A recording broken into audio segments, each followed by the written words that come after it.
반갑습니다. 오늘 수업 한번 시작해 보겠습니다. 우리가 이제 어제 조선이 총 이제 5개 마디로 나뉜다고 했어요. 관, 사, 풍, 환, 세에서 5개 마디. 그 중에서 이제 배울 내용이 가장 많은 부분이 이제 처음에 이제 관학주독이에요. 나라의 시스템이 짜여지는 시기에. 거기서 이제 관학주독일 때 시험 문제가 이제 어떤 패턴으로 나오냐면 결국에 나온 태태세세성에서 5명의 왕들이 있죠. 얘들을 갖다 구별할지 않아. 요게 이제 핵심 지식이에요. 그 내용까지 이제 우리가 배웠습니다. 그 다음에 이제 연결해서 들어가는 부분이 뭐냐면 조선 초 관학주독일 때 관학파들 그리고 이제 이후에 훈구파들을 갖다 중심으로 해서 조선 초기 문물들이 활발하게 정비가 되는 거예요. 요 내용들이 다 강론 내용들입니다. 근데 이 내용들이 이제 되게 좀 시험에 빈출되는 내용들이기 때문에 정치사에서도 이 내용들이 막 끼어서 나와요. 그리고 나중에 우리 강론 가가지고 완전히 무에서 전부 다 공부하려고 하지 않습니까? 그럼 어려워지는 거예요. 강론 중에 이제 가장 중요한 내용들이 있죠. 정치사에서도 빈출되는 내용들을 갖다 먼저 한번 문물의 정비라는 주제로 있죠. 정리하고 그리고 이제 연결해서 들어가도록 하겠습니다. 자, 주로 이제 세종 그리고 이제 성종 때를 갖다 중심으로 해서 조선 전기의 문물 정비가 이루어지게 되는 거예요. 지금 보시면 세종 때 이제 훈민정음 만들어지죠. 훈민정음을 바탕으로 해서 악장 문학이라고 해서 궁중에서 행사 같은 거 할 때 뭐 이렇게 그 노래 부르는 있죠. 요런 노래들, 문학 작품들이 이제 등장하게 되는 거예요. 그리고 이제 이런 것들을 한글로 쓰게 되는 거예요. 그래서 이제 우리 역사적으로 이제 가치가 높은 문학 작품들, 용비어천가, 그리고 월인천강제국, 석보상조. 용비어천가는 세종의 선대 있지 않습니까? 그러니까 세종의 아빠부터 해서 그 위에 선대 조상들을 갖다가 칭송하는 조선왕조로 갖다 칭송하는 노래예요. 그 다음에 이제 월인천강제국과 석보상조로는 조금 웃긴 게 이게 불경과 관련된 내용이에요. 부처와 관련된 얘기. 아니 조선은 억불정책인데 왜 부처와 관련된 얘기들을 갖다가 국가적 차원에서 이렇게 만들어서 이제 배포를 했습니까? 세종이 한글을 만든 다음에 한글을 갖다 빨리 배포하고 싶었던 거예요. 민중들은 아직까지 유교보다는 불교에 관심이 많거든요. 그러니까 이제 민중들이 불교에 관심이 많다 보니까 불교 얘기, 부처님 얘기들을 갖다 한글로 만들어서 빨리 이제 배포를 했던 겁니다. 동국정원은 천천히 다루고요. 그리고 이제 세종 때 지리지 하나가 나오는데 팔도 지리지라 해서 조선 팔도가 세종 때 이제 형성되고 있죠. 이 팔도의 지리지를 갖다가 세종이 이제 편찬을 한 거예요. 처음으로. 나중에 팔도지리가 더 나오게 돼요. 그래서 요거 수식어를 갖다 앞에 신찬이라는 수식어를 붙여서 신찬 팔도지리지. 근데 그렇게 중요한 건 아니에요. 시험엔 잘 안 나옵니다. 근데 왜 설명하냐? 뒤에 얘기 설명하려면 이게 필요해요. 다음에 이제 윤리서 삼강행실도 어마무지하게 중요하다고 했습니다. 요거 이제 세종의 삼강행실도라는 윤리도. 그리고 요거랑 크로스해서 오답으로 자주 나오는 게 요거예요. 요거 같이 정리해 주십시오. 여러분 삼강오륜이라고 한 번 정도 들어보셨죠? 삼강오륜. 유교에서 가장 중시하는 5가지 동목이요. 삼강 플러스 오륜하면 8개 아닙니까? 아니에요. 그러니까 오륜 안에 다시 삼강이 한 번 더 들어가 있어요. 그래서 결국에는 5개 동목입니다. 군, 친간에, 부, 자간에, 부간에, 그 다음에 붕우, 붕우, 친구 간에, 그 다음에 장, 유간에, 어른과 아이 간에 있죠. 5개 지켜야 될 윤리적, 그 유교에서 기본적 도도, 그걸 삼강오륜이라 불러요. 그 삼강오륜 중에서도 가장 중요한 거 3개가 이제 삼강이고, 그 삼강에 관련된 얘기들을 갖다가 세종이 이제 모아놓은 거예요. 삼강행실도. 2개가 빠졌죠. 그러면 붕우간에, 그 다음에 장유간에, 그 빠진 돌이 들어갔다 나중에 중종이라는 게 있죠. 우리 4대 사화기를 바로 이어서 배울 거거든요. 그 4대 사화기 때 중종이라는 임금이 이제 2개를 갖다가 메워 넣게 되는 거예요. 그게 바로 이륜행실도. 삼강행실도와 이륜행실도 꼭 구별해서 정리를 해주십시오. 자, 다음에 이제 농사직설, 이거 A급 농서예요. 조선의 농서 중에 가장 출제 빈도가 높은 농서. 자, 출제 빈도가 높다는 말은 어떤 특정한 역사적 의미를 갖다 가지고 있다는 겁니다. 어떤 역사적 의미를 가지고 있냐면 농사직설은 있죠. 우리 역사상 최초로 있죠. 우리 농사 경험을 바탕으로 해서 쓰여진 농서라는 거예요. 진짜 우리 농서라는 거예요. 이 이전에도 농서들이 한 번씩 간행이 됐거든요. 근데 중국 농법, 원나라 농법 이런 걸 갖다 바탕으로 해서 농서가 간행이 된 거예요. 근데 농사직설은 진짜 있죠. 우리나라 농서 경험을 갖다 바탕으로 해서 처음 쓰여진 우리 농서, 세종 때 만들어지는 겁니다. 그리고 이제 세종이 음악에도 되게 관심이 많아요. 보세요. 세종이 보면 세종 때 문학, 지리지, 윤리, 의례서, 농업, 음악, 의학 하면서 되게 다양한 분야에서 업적들이 막 쏟아지죠. 요게 나름대로 이유가 있어요. 세종이 원래 셋째 아들이었거든요. 원래는 첫째 아들이 양녕대군이라는 좀 패륜아가 하나 있는데 얘가 워낙 패륜적인 짓을 많이 하다가 아빠 태종한테 이제 쫓겨나게 돼요. 쫓겨나버리고 셋째 이제 충녕대군, 세종이 이제 왕이 되게 되는 겁니다. 그 세종이 원래 어렸을 때 크는 과정에서 태종은 있죠. 세종을 갖다 왕으로 만들어줄 생각이 없었어요. 원래는 양녕이 말썽을 갖다 피우기 전까지는. 그래서 세종한테 있지 않습니까? 왕과 관련된 왕도 뭐 대학이라든지 뭐 유학이라든지 정치라든지 이런 것들을 갖다 안 가르치고 있죠. 얘는 정치인으로 안 키우기 위해서 그러니까 예능 같은 거를 집중적으로 가르쳤대요. 세종이 좋아하는 뭐 지리라든지 뭐 농업, 음악, 의학 이런 예능들을 갖다 어렸을 때 다양하게 섭렵하고 자란 거예요. 그러다 보니까 그게 왕이 되고 나서 오히려 강점이 되어 있죠. 다양한 분야에서 업적들을 갖다 남기게 되는 거예요. 자, 이 다양한 분야 중에서 세종이 특히 어렸을 때부터 재능을 갖다가 보였던 분야가 어디냐면 음악이에요. 음악. 여러분 절대음감이라고 들어보셨어요? 보통 사람들은 안 되는데 특정한 부류의 사람들은 있죠. 어떤 음을 들으면 그 음의 높이를 갖다 바로 구별할 수 있대요. 요런 이제 절대음감 가진 사람들이 되게 귀한데 세종이 이제 그런 절대음감이 있을 정도로 음악적 재능이 뛰어났다고 합니다. 이제 이 세종이 정간부라는 게 있죠. 악보 체제를 만들어요. 악보 체제. 서양의 뭐예요? 그러니까 올챙이 비슷하게 까만 올챙이처럼 생긴 그 악보 체제 있지 않습니까? 그거랑 비슷한 악보 체제를 세종이 직접 만들어요. 음의 높이와 길이까지 표현할 수 있는. 그리고 이제 여민낙 해가지고 이제 노래도 작사 작곡합니다. 여자가 같이 할 여자예요. 민자 백성 민자, 락자 즐거워할 락자, 백성들이랑 같이 즐거워하겠다 이런 노래도. 그리고 세종 때 있죠. 요 세종을 중심으로 해서 아악이 뭐냐면 궁중음악을 얘기해요. 요거 거의 이제 뭐 시험에 물어보진 않는데 상식으로 나와요. 아악이 이제 궁중음악을 얘기하는데 세종을 중심으로 해서 조선 전기 때 아학 체제가 이제 정비가 돼가는 거예요. 나중에 성종 때 가서 이제 거의 완성이 되게 되는 겁니다. 그 세종 때 이제 아학을 갖다 정리했던 인물이 이제 박연이라는 인물이 있고, 요 박연이라는 음악 천재한테 관습 도감이라는 기구를 갖다 맡겨가지고 있죠. 궁중 음악 체제를 갖다 이제 세종이 정비를 했던 겁니다. 자, 박연은 아무래도 옅은 글씨로 표현이 되어 있으니까 시험 출제 빈도는 조금 낮겠죠. 하지만 이제 세종과 연결해서 이제 한꺼번에 정리를 했습니다. 다음에 이제 의학과 관련해서도 세종 때 아주 중요한 역사 의서 두 권이 나와요. 향약집성방과 의방유치예요. 향약집성방은 전래 우리 그러니까 우리 의수로 갖다 이제 정리한 책이고, 그 다음에 이제 의방유치는 있죠. 요거는 의학백과사전격이에요. 의학백과사전격. 원래 더 중요한 건 의방유치예요. 의방유치. 근데 시험에는 향약집성방이 더 자주 나와요. 왜 자주 나오냐면 아주 강력한 라이벌이 있어요. 지금 고려 때 향약구급방이라는 현존하는 있지 않습니까? 우리 가장 오래된 우리 의서가 있거든요. 요 의서랑 지금 이름을 보세요. 뭔가 비슷하고 헷갈리죠, 그러니까. 그래서 시험에 내기 좋은 거예요. 요 두 개를 갖다 확실히 구별하셔야 돼요. 자, 향약집성방은 지금 보니까 지읒시읒 들어가 있죠. 조선에 지읒시읒이 들어가 있어요. 그래서 조선 거예요. 그 다음에 향약구급방은 기읒기읒 들어가 있죠. 고려가 고구려를 계승한 국가라는 거 아시죠? 그러니까 고구려의 기읒기읒, 향약구급방의 기읒기읒 이런 식으로 해가지고 두 개를 갖다 구별해 주십시오. 은근 자주 나옵니다. 그리고 요 두 개를 틀어가지고 오답으로 잘 만들어요.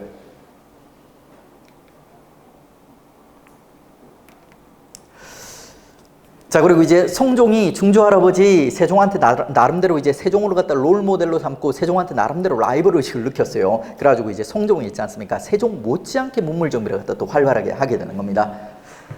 자, 세종 때는 볼 수 없었던 역사책들이 몇 권 등장하는데 여러분 딴 거 볼 필요 없어요. 이거 확실히 암기하세요. 동국통감. 조선 전기에 6대 역사서가 있는데 5권 역사서 다 합해도 동국통감만큼 안 나와요. 그러니까 가장 중요한 우리 역사의 통사체제를 갖다 정비했다는 책으로 평가받는 동국통감. 요 책이 성종 때 나와요. 자, 다음에 이제 성종 때 있지 않습니까? 동문선이라고 해서 이 이전에도 문학작품들이 있었는데 그 문학작품들이 보면 대부분에 있죠. 그 중국의 문학작품들을 갖다 정리한 책들이에요. 근데 중국 문학작품이 아니라 있죠. 조선 초기 관학파들이 자주성을 바탕으로 우리 문학작품들을 갖다 정리한 거예요. 동자가 들어가면 이제 우리 걸 얘기하는 거예요. 우리 문학작품들을 갖다가 선집해가지고 쓴 동문선이라는 문학작품집을 쓰게 된 거예요. 이것도 나름 중요합니다. 그리고 이제 지리지. 뭐 지리지 지도는 여러분 구별할 줄 아시죠? 못한다면 제가 설명을 해드릴게요. 지도는 그냥 지도예요. 지도는 다 알 거예요. 지리지는 뭐냐면 그 지역의 인문 지리적 지식들이 이제 모여 있는 거예요. 인구가 얼마다, 그 지역 특산물이 뭐다, 뭐 그 지역의 뭐 문화는 어떻다, 이런 것들이 있죠. 이런 것들이 이제 담겨 있는 책이 바로 이제 지리지예요. 조선 전기에 있지 않습니까? 중앙 집권화하기 위해서 지도도 많이 만들어주고 지리지도 많이 만들어져요. 근데 이제 세종이랑 성종 때는 이제 유명한 지리지가 만들어지는 거죠. 세종 때 처음에 이제 팔도 지리지 처음으로 만들고, 그게 성종 때 한 번 더 업그레이드 되고, 요게 이제 완성판이 제일 중요해요. 요게 중요합니다. 동국 여지 승남. 조선 전기 지리지의 끝판왕, 완성판이 나오는 거예요. 그게 동국 여지 승남. 이 세 개를 묶어가지고 일명 동동동 시리즈예요. 동동동 시리즈. 성종 때 동동동 시리즈. 동국통감, 동문선, 동국여지, 승남. 요 세 개는 이제 시험에 성종의 업적과 관련해서 자주 빈출되니까 꼭 암기를 해 주십시오. 그 다음에 성종 때 있지 않습니까? 국조오례라는 책이 또 완성이 돼요. 국조오례는 뭐냐면 왕실, 국가적 예법을 갖다 5개 중요한 국가적 예법을 담아놓은 책입니다. 뭐 빌례 해가지고 외교 사신들을 갖다 맞이하는 예법, 그 다음에 왕가 있지 않습니까? 가례, 그 다음에 굴례에서 군사적 예법, 이런 것들이 있죠. 외울 필요는 없어요. 국가적 예법 5개 들어갔다가 담고 있는 국조오례, 요거를 갖다 뭐와 경쟁을 시키냐면 삼강행실도라든지 이륜행실도 있죠. 요거랑 이제 왕들을 갖다 크로스 해가지고 오답을 만들기 때문에 구별해서 같이 정리를 해주십시오. 그 다음에 성종 때 나름 유명한 금량잡록이라는 농서가 나오는데, 이거는 농사직설한테 밀려가지고 시험에는 잘 안 나와요.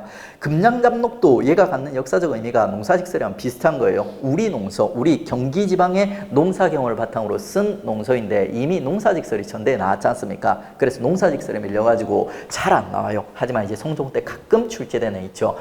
금량잡록. 그 다음에 이제 성종 때 있죠. 우리 세종 때는 의학백과사전 나왔죠. 의학백과사전, 의방유치. 그거랑 비슷하게 성종 때 음악백과사전이 나와요. 악학개범. 성종 때도 성종을 도와주는 있죠. 음악 천재가 하나 이제 등장하게 됩니다. 걔가 이제 성현이에요. 성현. 성종이니까 성현. 성종이니까 성현.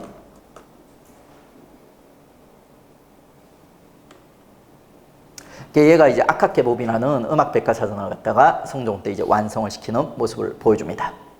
자, 이렇게 이제 세종과 성종 때에 걸쳐서 조선 전기의 문물 정비가 이제 활발하게 이루어졌다. 요거는 원래 강론에서 우리 다시 배울 내용들이요. 근데 강론에서 배울 내용 중에 가장 중요한 뼈대들이에요. 나중에 이제 얘 친구들을 갖다 보게 될 거예요. 얘들랑 얘를 중심으로 해서 얘 친구들끼리 이제 비교하고, 이렇게 하면 이제 강론이 완성이 되는 거예요. 그러니까 결국에는 정근대사에서 제일 중요한 과정은 우리 지금 정치사에서 밟고 있다는 겁니다. 자, 여기 보면 뭐 서거정이라는 인물을 소개해놨는데 이거 볼 필요 없어요. 그러니까 서거정이라는 인물이 그 훈구를 대표하는 인물이에요. 성종 때 훈구를 대표하는 인물로, 성종 때 유명한 작품에 서거정이 다 들어가 있어요. 외울 필요 없어요. 그러니까 그냥 참고만 하십시오. 그 다음에 세종의 농사직설과 관련된가 보시고 있죠. 야, 우리 농사 경험을 바탕으로 쓰여진 최초의 책 해가지고 이제 사료로 구별만 할 줄 아시면 돼요. 외울 필요 없습니다. 자, 그 다음에 이제 조선전기 과학기술의 발달. 조선전기 과학기술의 발달은 제가 이제 따로 이렇게 빼놓은 이유가 뭐냐면, 세종, 성종 때뿐만이 아니라 다른 왕 때도 활발하게 있지 않습니까? 조선전기의 과학기술 발달과 관련된 흔적들이 남아있어요. 그리고 워낙 중요한 파트라고 별도로 이렇게 따로 정리를 갖다 하는 겁니다. 자, 태조 때 있죠. 천상열차 분야지도. 요거 은근 자주 나와요. 요 천상열차 분야지도가 뭐냐면 하늘지도인데, 태조가 왕이 되고 나서 얼마 안 있어서 고구려의 천문도가 발견이 되게 돼요. 지금까지 숨겨져 있었다. 아무도 몰랐다. 이거를 갖다 이제 발견하고 나서 태조 이성계가 기분이 되게 좋았나 봐요. 야, 예전에 천하를 갖다 호령하던 고구려의 하늘지도가 나 때 내가 왕이 되고 나서 드디어 나타났다는 거예요. 천운이 나한테 왔다고 그렇게 생각했나 봐요. 태조 이성계가 되게 기분이 좋아가지고 그 고구려의 천문도를 갖다 베껴가지고 있죠. 새롭게 천문도를 갖다 하나 만든 거예요. 그게 이제 천상열차 분야 지도. 이름이 비슷한 게 없으니까 대충 외워도 돼요.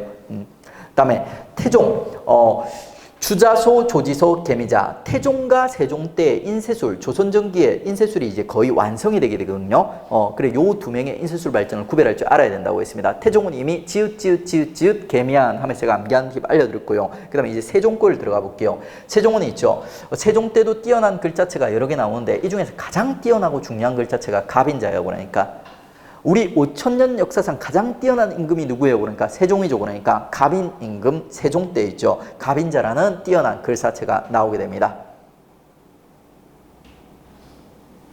그리고 이제 뭐 경자자, 병진자는 잘 안 나와요. 나오긴 나오는데 포인트가 아니야, 포인트가.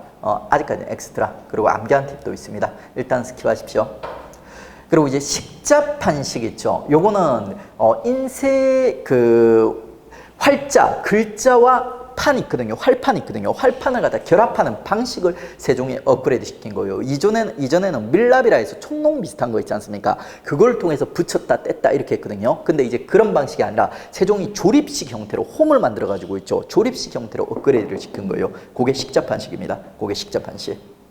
세종 때 인쇄술 발전과 태종 때 인쇄술 발전 두 개를 갖다 구별해서 이제 정리해 두셔야 됩니다. 자, 그 다음에 이제 세종 때 그 밖의 과학기술의 발전 보도록 하겠습니다. 칠정산도 A급이에요. 아주 중요합니다. 요건 달력이에요, 달력. 여러분, 앞에 수시력, 그리고 제가 말로 한번 선명력 이런 거 소개시켜 드렸어요. 당나라 달력, 원나라 달력 이런 것들. 자, 이 달력들이 전부 우리 달력이었어요? 중국 달력이었어요? 중국 달력이죠. 우리 역사상 최초로 있지 않습니까? 우리 달력이 등장하는 거예요. 우리 서울의 하늘을 중심으로 해서 만들어진 달력. 그게 바로 이제 칠정산이 되는 겁니다. 이 칠정산이 두 편이 있어요. 내편과 외편. 그래서 이제 칠정산, 내외편 이렇게 부릅니다. 자, 그리고 이제 이런 달력을 만들려면 우리가 하늘을, 별들을 갖다 관측할 수 있어야 돼요? 없어도 되는 거예요? 무조건 하늘을 관측할 수 있어야 달력을 만들죠. 그러니까 하늘을, 천문을 관측하는 기구들이 같이 만들어지는 거예요. 혼천이, 간이.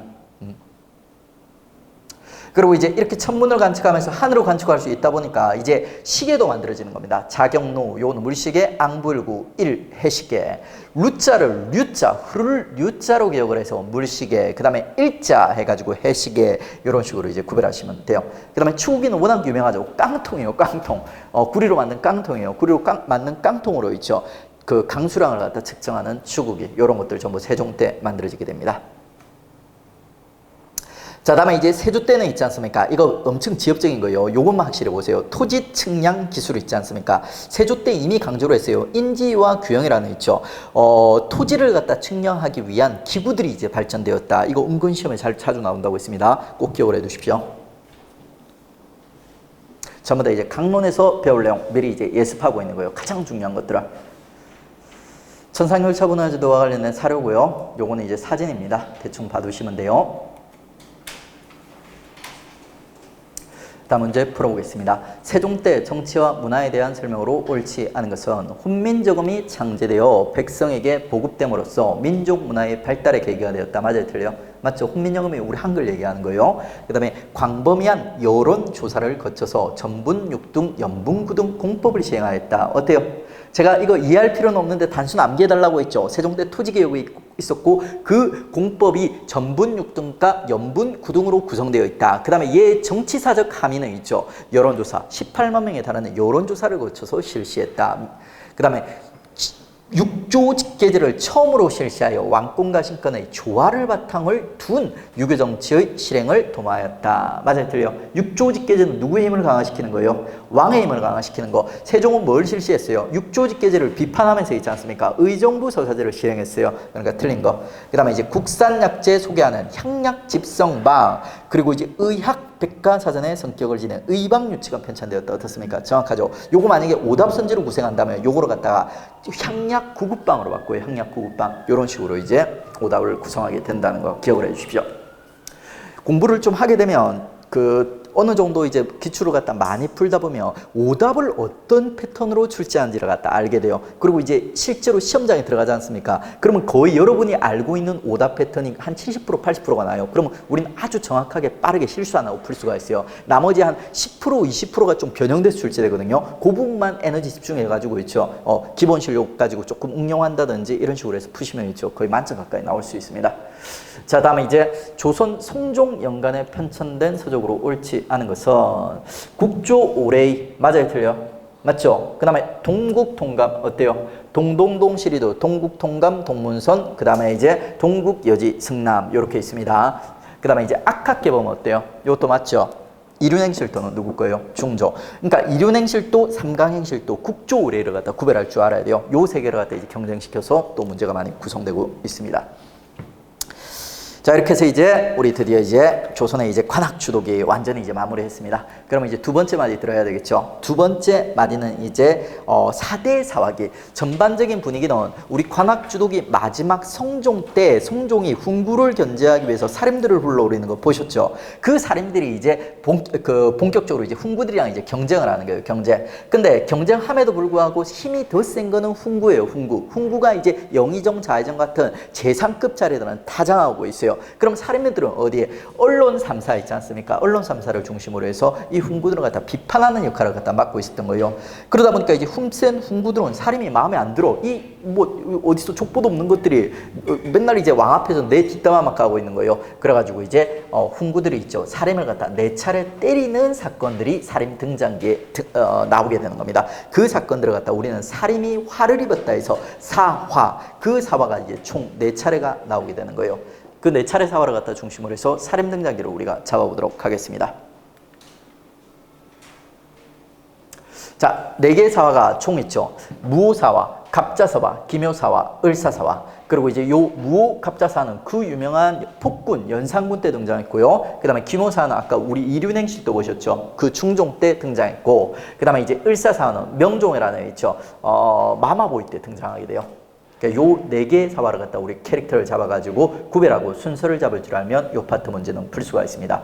일단 요 4대 사화 이름 학생들이 좀 기억하기 어려워하거든요. 요거를 갖다 암기 팁을 통해서 먼저 암기를 갖다 해놔야 돼요. 그러니까 요렇게 암기하세요. 요 사화 중에 가장 중요한 사화가 기묘사화예요. 기묘사화. 가장 서화다운 사화였고 출제 빈도가 높은 사화예요. 그러니까 이제 이 기묘사화 때 되게 기묘한 일이 생겨요. 조광조가 주인공인데 조광조라는 사림을 대표하는 인물에게 되게 기묘한 일이 생겨가지고 조광조가 죽게 되거든요. 그래서 이제 그 사건을 갖다 떠올리면서 여러분이 이렇게 암기를 하세요. 조광조가 깜짝 놀라는 거예요. 그 기묘한 사건에 대한 소식을 듣고 있죠. 이렇게 얘기하는 거예요. 뭐? 갑자기 기묘한 일이 생겼다고? 이렇게 얘기하는 거예요. 그 기묘한 얘기를 듣고 조광조가 갑자기 기묘한 일이 생겼다고 이렇게 얘기하는 거예요. 일이 생겼다고 해서 을사로 가셔도 되고 있죠. 일사자가 있어요. 일사. 한자를 조금 아시는 분은 아실 거예요. 그러니까 일사자란 글자가 있거든요. 그게 일사 해가지고 일사, 을사 해가지고 두 개를 갖다가 이렇게 연결하셔도 됩니다. 갑자기 기묘한 일이 생겼다고. 자, 요즘에 이제 순서대로 들어가야 되니까 먼저 이제 연산군 때 있었던 있죠. 무갑자사부터 들어가 보도록 하겠습니다. 연산군 하면 있죠. 우리 조선의 27대 임금 중에서 유일하게 폭군으로 평가받는 임금들이요. 보통 학생들한테 조선의 폭군 몇 명 있습니까? 물어보면 광해군이 같이 나요. 같은 군자니까. 근데 광해군은 폭군이 아니에요. 그러니까 그 시대의 비주류였던 거예요. 군자가 어떤 임금들이냐면 신하들한테 끌려 내려온 있지 않습니까? 반정으로 해서 끌려 내려와가지고 왕으로 후대에 인정받지 못하는 왕들인데 있죠. 그 불쌍한 단종도 한때는 노상군이라고 불렸어요. 세조 때문에. 그리고 이제 광해군도 폭군이기 때문이 아니라 그 시대 사람들이랑 코드가 안 맞았던 거예요. 비주류였기 때문에 결국 끌려 내려갔고 신하들한테 인정을 받지 못해서 군이라 불렸을 뿐이지 폭군은 아니에요. 조선의 27대 임금 중에 있죠. 유일한 폭군은 연산군입니다. 요 연산군과 관련된 사건 2개의 사화가 있는데 첫 번째 사화인 무오사는 연산군과 관련했을 때는 이런 역사적 의미를 가지고 있어요. 연산군이 성장 과정이 좀 문제가 있었어요. 그래 애가 뭐 정서적으로 문제가 있었거든요. 요 문제가 있는 애가 있지 않습니까? 폭군으로 각성하게 되는 계기가 무오사와 연산군과 관련해서는 이렇게 이해를 하십시오. 자, 어떻게 이제 연산군이 그러니까 요때 되면 사림들이 활발하게 활동하고 있었거든요. 그래 연산군이 좀 놀거나 이렇게 여자들이랑 놀거나 이렇게 뻘짓을 하려고 하면 사림들이 맨날 안 이래옵니다 하면서 잔소리를 많이 했어요. 연산군이 사림들을 갖다 좀 때려주고 싶었어. 그 다음에 훈구들도 사림들이 맨날 지옥하죠. 그러니까 때려주고 싶었어. 이런 상황에서 때릴 명분을 갖다가 훈구가 이제 마련해 주는 거예요. 유자강은 지금 기억하지 마세요. 훈구들이 있지 않습니까? 어떤 명분을 마련해 주냐면 김일손이라는 사림을 대표하는 인물이 하나 있었어요.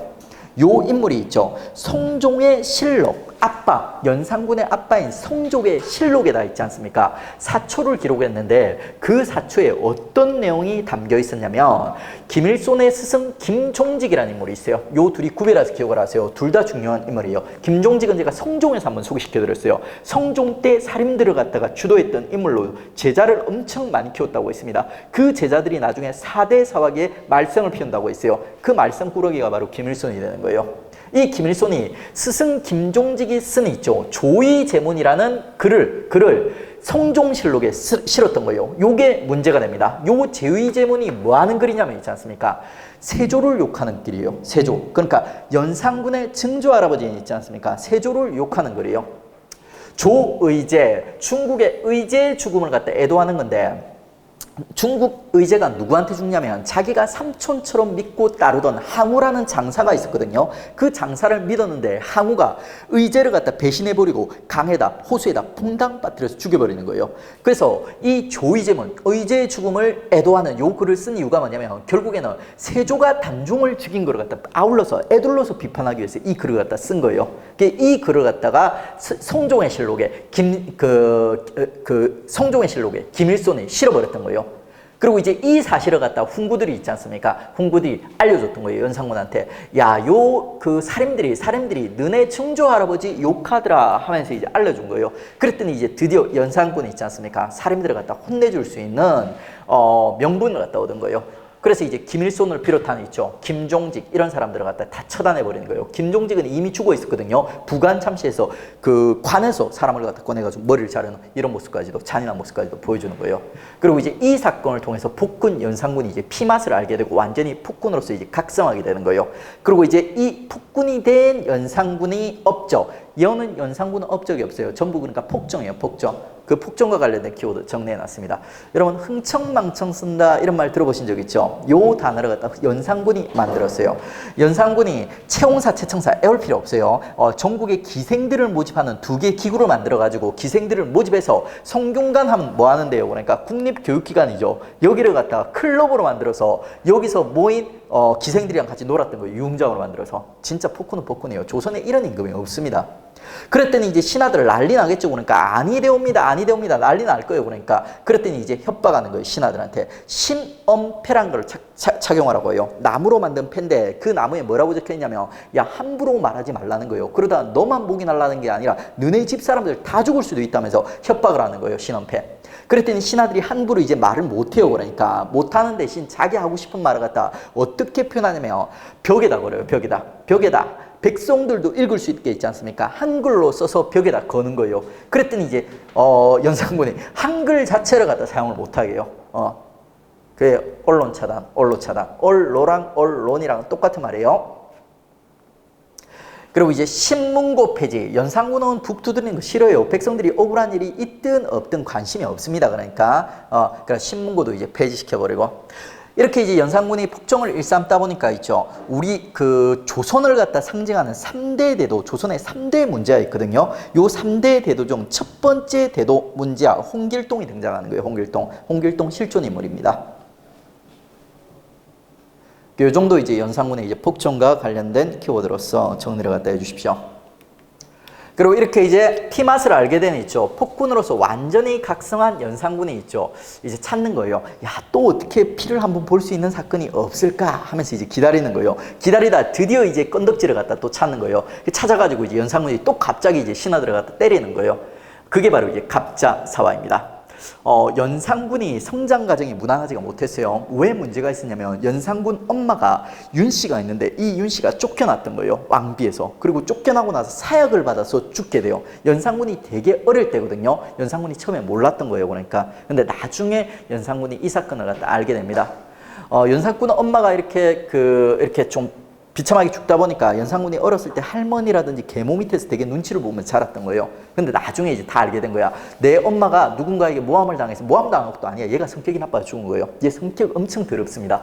얘가 왜 죽게 되냐면 성종의 얼굴에 상처를 내요. 그리고 그뿐 아니라 있지 않습니까? 성종한테 죽여버리겠다고 협박을 해요. 그리고 독약까지 마련해가지고 실제로 성종을 갖다 죽이려는 시도까지 합니다. 질투가 되게 심해요. 성종이 다른 여자랑 이렇게 뭐 잠자리를 한다든지 다른 여자한테 눈빛을 주면 있죠. 그거를 갖다 못 참는 거예요. 자기 성격을 못 이겨가지고 결국 폐비되고 그 다음에 사약까지 받게 돼서 이제 죽게 되는 게 폐비 윤씨였던 겁니다.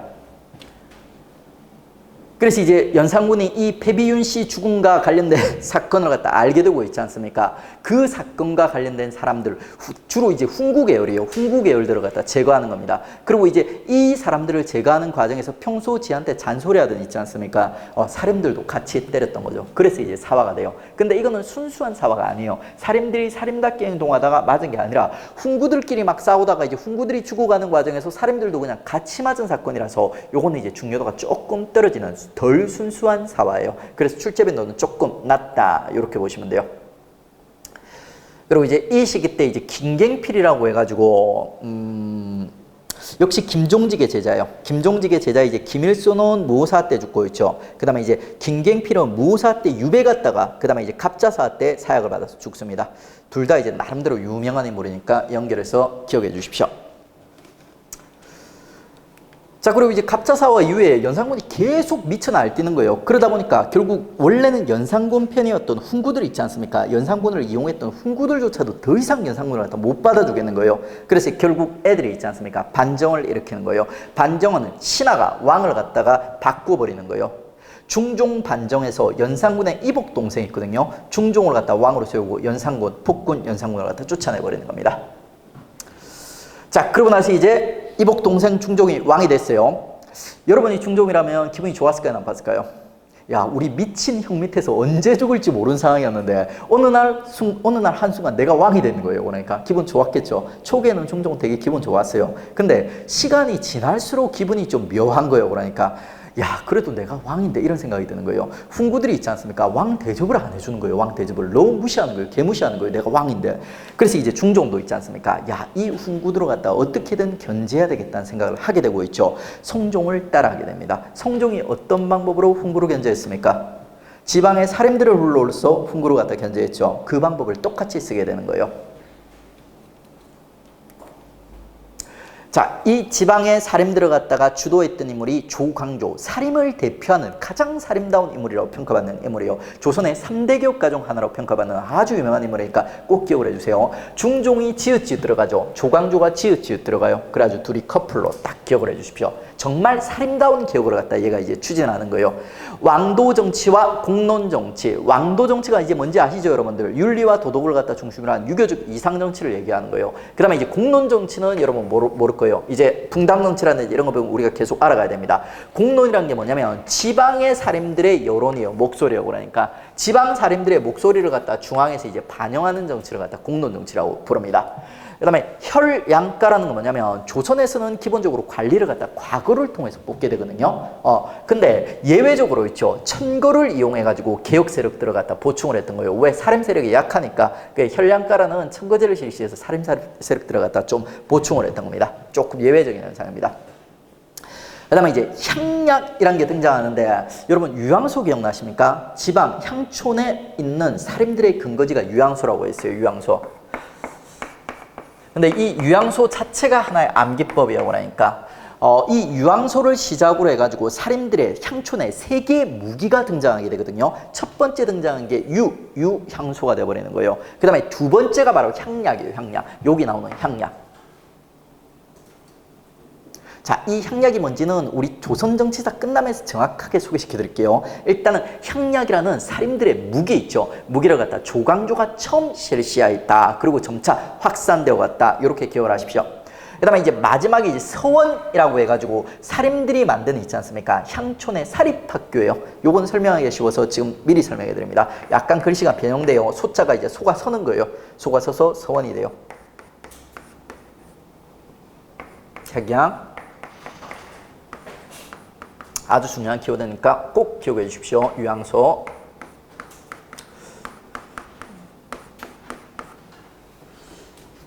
사림들의 향촌사에서 3가지 이제 그 무기라고 보시면 돼요. 향촌을 장악하기 위한 3가지 도구예요. 자, 그 중에서 이제 향약을 갖다가 조광조가 처음으로 이제 여시향약, 중국 향약을 가져와가지고 처음으로 실시했고, 그 다음에 이제 소학은 주자 선생님이 쓴 있죠. 어린애들의 수신서예요. 그 어렸을 때 그 윤리 도덕 교과서에 보면 어린이는 어떻게 행동해야 된다 그런 거 막 나와 있죠. 그러니까 그런 거 실제로 지키는 애들 있어요, 없어요? 없죠. 그러니까 근데 조광조는 이걸 갖다 그대로 몸소 실천을 했대요. 그 조광조가 별명이 뭐냐면 소학동자라는 별명이 있습니다. 그리고 이제 이런 그 엄격한 어떤 규칙 같은 걸 갖다 잘 지키는 이런 FM의 사내였기 때문에 정암이라는 별명이 있었어요. 정암. 바른 암석 같은 파이 같은 남자 조광조. 소학 엄청 좋아요. 그 다음에 주자가래 뭔지 아시죠? 주자가 쓴 집안의 예법. 이런 것들 살인, 조광조를 비롯한 살인들이 환장하는 것들이요. 그 다음에 얘들은 성리학 오타쿠이기 때문에 다른 사상 종교는 좋아한다, 싫어한다? 싫어한다. 소격서 폐지, 요게 도교랑 관련되어 있어요. 그 다음에 승가 폐지, 불교랑 관련되어 있어요. 그리고 이제 6번 박납의 폐단인데 요것도 이제 경제사랑 관련되어 있기 때문에 깊이 안 들어가고 일단은 단순 암기를 합니다. 원래 우리 세금이 3개가 있어요. 조세, 전근대 백성들이 부담하던 세금이 3개가 있습니다. 조세와 공납과 이역.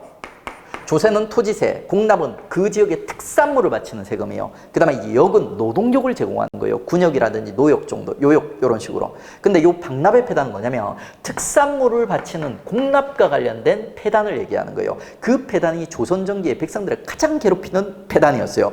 요 폐단을 바로잡기 위해서 조광조가 있죠. 수미법이라는 개혁법을 제안했습니다. 박납의 폐단을 시정하기 위해서. 그러니까 공납에 있어서 박납 폐단을 시정하기 위해서 수미법을 제안하였다. 단순 암기. 경제사 가면 이런 것들을 다 이해를 하게 될 거예요. 일단은 익숙해지십시오. 익숙해만 져도 나중에 이해하는 게 이제 수월해질 겁니다. 예전에는 제가 이걸 막 억지로 설명하려고 했는데 경제사도 기초가 없다 보니까 막 구질구질해져요. 강의가 심플하게 가도록 하겠습니다. 때가 되면 다 알게 돼요. 자, 다음에 이제 경연강화. 경연은 이제 뭔지 아시죠? 그러니까 신하가 왕을 갖다 가리키는 수업을 갖다 얘기해요. 경연. 조광조가 이제 중종한테 경연 강화합시다. 이렇게 하는 거죠. 근데 요까지만 해도 조광조가 이제 그 중종이 있죠. 조광조의 목소리에 귀를 기울였어요. 근데 이제 7번, 8번이 조광조가 좀 오버를 했어요. 너무 얘가 이제 융통성이 없어요. 융통성이. 너무 이제 급하게 너무 빨리 밀고 나가는 거예요. 7번, 8번이 그런 성격이 있습니다. 경연 강화. 왕이 원래 이 왕의 여러분들 제가 일가를 갖다 한 본 적이 있어요. 진짜 빡빡하더라고요. 저는 왕 시켜주면 안 할 것 같아. 그 정도로 빡빡해요. 그러니까 새벽 5시에 일어나가지고 뭐 11시인가 12시에 이렇게 자요. 그러니까 그리고 그 일정이 정말 빡빡하게 짜여져 있어요. 그리고 이제 그 과정에 이제 조강으로서 아침 수업으로서 경연이 들어가 있습니다. 근데 이거를 갖다 조광조가 뭐라고 얘기했냐면 이 경연 좋은 거니까 우리 아침에만 하지 말고 점심에도 하고 저녁에도 합시다. 이런 식으로 얘기를 했던 거예요. 여러분이 왕이면 기분이 좋을까 나쁠까요? 피곤하죠. 그러니까 부담스럽죠. 그러니까 왕의 마음, 중종의 마음이 조광조한테서 이제 떠나가는 거예요. 그 다음에 요거 추가된 내용인데 한번 보세요. 요거 최근 기출에 나왔던 거예요. 그래서 제가 이제 추가로 적어드렸습니다. 메모를 해주십시오. 크게 중요하진 않는데 나중에 여러분들이 요 교재를 갖다가 여러분들이 이제 기본서로 여러분 노트로 쓰시면 돼요. 근데 이 교재가 이제 제가 봤을 때 한 95에서 한 97% 정도까지 완성되어 있어요. 빠진 한 2, 3%는 나중에 뭘로 메우냐면 기출 있지 않습니까? 특히 신기출에서 새로운 키워드들이 출제가 되고 그러니까 그러면 이제 그런 내용들을 갖다 적당한 위치, 여러분이 어느 정도 내공이 쌓이고 공부를 하다 보면 이거는 여기서 보충돼야 된다 이런 느낌이 오거든요. 그러니까 그러면 이제 그런 부분에다 조금 더 붙여 놓으시면 이게 여러분의 이제 노트가 돼버리는 거예요. 내수사 장리패다. 내수사라는 게 세조가 만들었죠. 장리라는 게 신하들한테 고리로 돈을 빌려주고 이자를 뜯어내던 이런 풍속이에요. 이런 것들을 갖다가 이제 조광조가 폐지하자고 했습니다. 왕의 입장에서는 기분이 좋을까요, 나쁠까요? 나빠요. 이게 왕의 돈줄인데 그러니까 이런 식으로 이제 왕 기분 나쁜 짓을 갖다 많이 했던 거예요. 왕이 지편이었는데 그 다음에 이제 이게 가장 치명적이에요. 위헌삭제. 위자가 거짓 위자고 있죠. 훈자가 공훈 훈자예요. 공훈 훈자. 거짓 공훈을 삭제합시다. 이렇게 얘기했던 거예요. 중종을 갖다가 왕으로 만드는 과정에서 중종 반정이라는 사건이 일어났다고 했죠. 그 중종 반정 때 공신들이 책봉이 된 거예요. 공신들이. 근데 이제 그 공신들 중에 가짜 공신들이 많다는 거예요. 그래서 그 가짜 공헌들을 삭제하자 조광조가 이렇게 건의를 했습니다. 근데 여러분 잘 한번 생각해 보세요. 아니 원래 내가 공이 없어. 중종 반정에. 그런데 내가 1등 공신, 2등 공신으로 책봉이 됐어. 그 말은 제가 힘이 세다는 말이에요? 힘이 없다는 말이에요? 정치적 역량이 아주 강하고 힘이 세다는 거죠. 훈구들 중에서 가장 강력한 세력들에게 있죠. 정면 도전장을 갖다 내버린 거예요. 아직 준비도 안 된 상태에서. 거기다 이제 왕의 마음도 점점 멀어져 가고 있어요. 그래서 이제 결국 조광조가 팽 당하게 되는 거예요. 팽. 토사국 팽. 궁궐에서 되게 특이한 일이 생겨요. 제가 이제 조광조의 몰락과 관련해서 기묘한 사건이 한번 일어난다고 했죠. 실제로 기묘한 사건이 일어나요. 궁궐의 나뭇잎에 이런 글자가 뜨게 되는 거예요. 벌레가 나뭇잎을 갉아먹었는데 주초위왕이라는 글자가 뜨게 돼요. 위자가 될 위자, 왕자가 왕자, 주초로 갖다 결합하게 되면 조자가 나와요. 그러니까 조씨가 왕이 된다는 글자가 궁궐의 나뭇잎에 뜬 거예요. 중종이라든지 이런 사람들도 다 알았어요. 이거 다 꾸며진 거라는 거. 그런데 그럼에도 불구하고 중종의 마음이 이미 조광조한테 떠나 있었어요. 그래서 결국 중종이 조광조를 갖다 안 지켜주게 됩니다. 조광조는 사약을 받게 되는 거예요. 조광조 숙청되게 됩니다. 이 사건이 바로 이제 기묘사화예요. 기묘사. 기묘한 사건이 일어나서 조광조가 숙청되게 되는 거죠.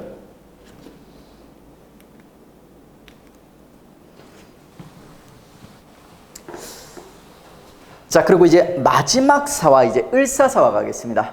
을사사화는 이제 왕으로 치면 이제 명종 때예요. 명종 때. 명종은 중종의 아들이에요. 둘째 아들이에요. 원래 첫째 아들 인종이 있었는데 얘가 왕이 되자마자 얼마 안 있어서 바로 단명해서 가버려요. 업적이 없어요. 그러고 나서 이제 둘째 아들 명종이 되는데 문제는 뭐냐면 원래는 인종이라는 애가 있었는데 얘가 일설에 의하면 아마 이게 맞을 거예요. 얘가 독살당했을 확률이 높아요. 누구한테? 명종의 엄마 계모한테. 얘가 엄청 착하고 효성스러운 애였거든요. 근데 걔를 갖다가 그 문정왕후라는 명종의 엄마는 되게 못마땅했던 거예요. 왜? 자기 아들이 아니니까. 자기 아들을 어떻게든 왕으로 만들고 싶어. 그러니까 이제 이 문정왕후가 아마도 인종을 갖다 독살했을 확률이 높습니다. 그러고 나서 이제 명종이 왕이 되는 거예요. 그러다 보니까 있죠. 전 왕인 인종의 외가, 외척 가문이 있고 있죠. 얘들을 갖다 대윤이라 불러요. 그 다음에 현 왕인 명종의 외척 가문 소윤이라 불러요. 두 개의 외척 가문이 동시대에 존재했던 겁니다. 자, 이 두 개의 외척 가문 대윤과 소윤이 이제 경쟁을 하게 됐던 거예요. 누가 이겼을까요? 여러분, 전왕이 있을까요? 현왕이 있을까요? 죽은 전왕이 있을까요? 살아있는 현왕이 있을까요?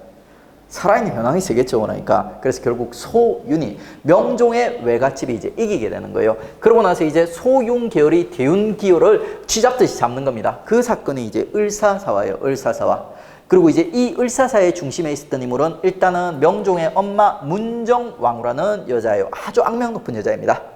명종이 이제 어릴 때 왕이 되다 보니까 문정왕후가 수렴청정을 했는데 정치를 갖다 들게 못했어요. 그러니까 후대에 엄청나게 욕을 갖다 먹게 됩니다. 후대 나중에 이제 명종칠록에 보면 나온 문정왕후에 대한 평가 이렇게 나와 있어요. 암탉이 울면 나라가 망한다는 것을 보여주고 간 여자 이러면서 기록을 해놨어요. 후대 역사가들이에요. 여성 비하가 아니라 문정왕후란 사람이 정치를 갖다 못했던 거예요.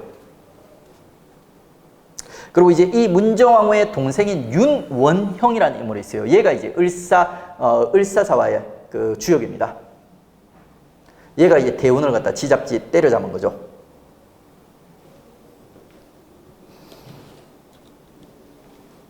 그리고 이제 이 때려잡는 과정에서 누구를 같이 때렸다? 사림들을 같이 때렸다. 사림들은 이 당시에 동네 북이에요. 그러니까 근데 이제 사람들이 이렇게 두들겨 맞는 과정에서 있죠. 그냥 두들겨 맞기만 한 게 아니라는 거예요. 계속 중앙에 올려보낸 사람들이 죽어나가죠. 그러다 보니까 사림에서는 향촌에서 전해 지지 기반인 향촌에서 있죠. 더 단단하게 뿌리를 갖다 박는 이런 모습들을 갖다 보여주는 거예요. 그 과정에서 원래는 유양소밖에 없었는데 뭐가 추가가 된다? 향약과 소원이라는 새로운 무기들이 이제 만들어지는 거예요. 이 새로운 무기들을 바탕으로 해서 사림들이 결국에는 4대 4를 갖다 버텨낸다. 버텨내서 이 버텨낸 사림들이 있죠. 그 다음 시기 결국 주인공이 되는 거예요. 자, 유향소 완성되는 거 우리 확인하셨습니다.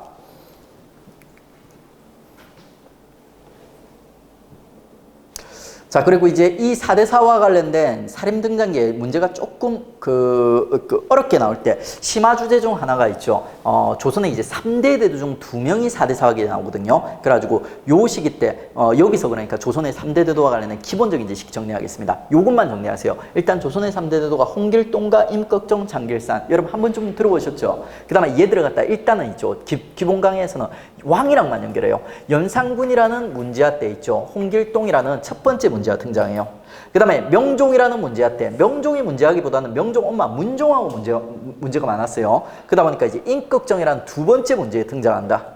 그 다음에 조선에 있지 않습니까? 붕당 정치를 무너뜨리는 인물이 숙종이라는 황국 정치를 시작했던 왕이 있습니다. 그러니까 이 숙종이라는 문제아 때 또 장길산이라는 있지 않습니까? 인물이 또 등장하게 돼요. 요 정도까지만 일단 기억을 해요. 나중 가면 직업, 그 다음에 얘들이 주로 어떤 지역에서 활동했는지, 그 밖에 살아남았는지 죽었는지 있죠. 요런 특징까지도 정리를 해야 되는데, 일단은 있죠. 3대 대도, 그 다음에 얘들이 어떤 문제아 왕 때 활동을 했는지 요 정도까지만 정리하겠습니다.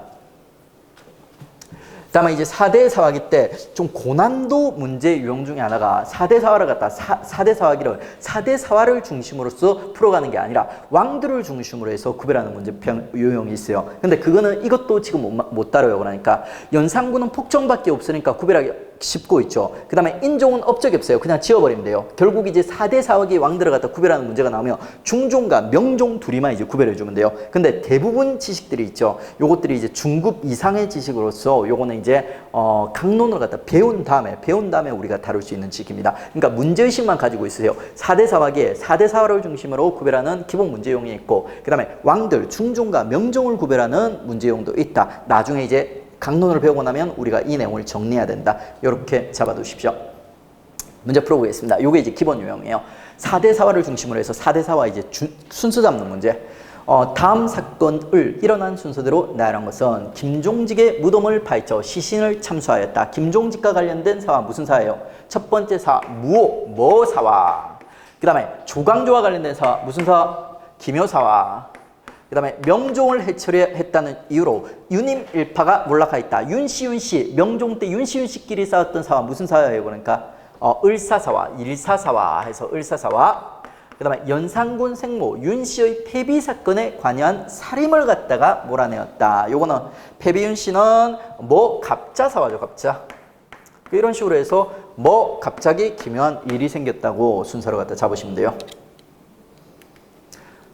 다음에 이제 이 사화 중에 가장 중요한 사화는 뭐였다? 기묘사화예요. 그러니까 기묘사화의 주인공 조광조의 기억을 갖다 중심으로 해서 이렇게 문제가 출제되기도 합니다. 자, 중종은 중종반종 정권을 장악한 후 훈구를 견제할 목적으로 조광조 등 살림 세력을 주요 관직에 임명. 조광조의 개혁 정치에 관한 다음의 설명 중 옳은 것은 모두 몇 개인가? 조금 이제 고난도 문제죠. 문제 유형 자체가 혈량가 실시, 조광조의 개혁 맞아요? 틀려? 맞고, 그 다음에 경연 등 언론 활동을 약화시켰다. 어떻습니까? 강화시켰죠. 그 다음에 향약보금은 어떻죠? 맞죠? 소격서 폐지 맞고, 그 다음에 공납제도 폐단 시정을 노력하였다. 우리 박납의 폐단이 공납제도의 폐단이죠. 그러니까 편을 조금 달리 했을 뿐이에요. 하나 빼고는 다 맞네요. 자, 이렇게 해서 이제 조선의 이제 두 번째 마디 살인 등장기까지 이제 정리를 했습니다. 첫 번째 마디에 비하면 껌이죠. 그러니까 되게 쉽습니다. 그리고 이제 세 번째 마디 붕당 정치기, 요거는 이제 쉬었다 다음 시간에 연결해서 들어가도록 하겠습니다.